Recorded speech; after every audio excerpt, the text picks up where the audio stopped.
સુરતના અડાજણમાંથી નકલી વીજાનું કૌભાંડ ઝડપાયું છે। સુરતના અડાજણમાંથી નકલી વીજાનું કૌભાંડ ઝડપાયું છે। એસઓજી પીસીબી પોલીસને મળી છે સંયુક્ત ઓપરેશન પાર પાડી આરોપી પાસેથી નકલી વીજા અને સાહિત્ય મળી કુલ રૂપિયા 1.30 લાખની મત્તા કબજે કરી કાર્યવાહી હાથ ધરી હતી। સુરતમાં નકલી વીજા બનાવતી એક મોટી ફેક્ટરીનો પર્દાફાશ થયો છે।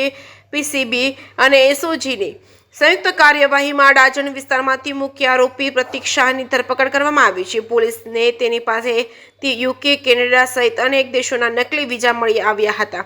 पोलीसे स्थळ परथी 5 नकली वीजाना स्टीकरो पण जप्त कर्या छे। प्राथमिक तपासमां बहार आव्युं छे के आरोपी प्रतीक शाह दिल्ही अने पंजाब, चंडीगढ़ अने हरियाणाना एजंटोना आ नकली वीजा वेचतो हतो।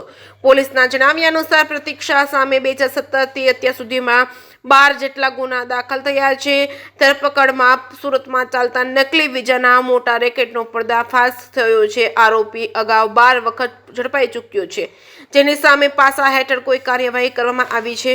આરોપી આ ડુપ્લિકેટ વીજાના 15,000 રૂપિયા વસૂલતો હતો। આરોપી ડિપ્લોમા ઇલેક્ટ્રિક એન્જિનિયર હોવાથી ઓરિજિનલ જેવી ડુપ્લિકેટ વીજા બનાવતો હતો। આ વીજા બનાવવા માટે ખાસ સોફ્ટવેરનો ઉપયોગ કરતો હતો। તે બનાવવા માટેનો રો મટીરિયલ alibaba.com પરથી સામગ્રી મંગાવતો હતો। અંદાજિત 700 જેટલા ડુપ્લિકેટ વીજા બનાવી આરોપીએ એજન્ટોને પહોંચાડી હોવાનું સામે આવ્યું છે। હાલ સમગ્ર રેકેટમાં કોણ કોણ સંડોવાયેલું છે તે દિશામાં પોલીસે તપાસ શરૂ કરી છે। હાલ પોલીસે આરોપી પ્રતીક શાહની ધરપકડ કરી ડુપ્લિકેટ વીજા તેમજ પ્રિન્ટ સહિતનો મુદ્દામાલ મળી રૂપિયા 1.30 લાખની મત્તા કબજે કરી આગળની કાર્યવાહી હાથ ધરી છે।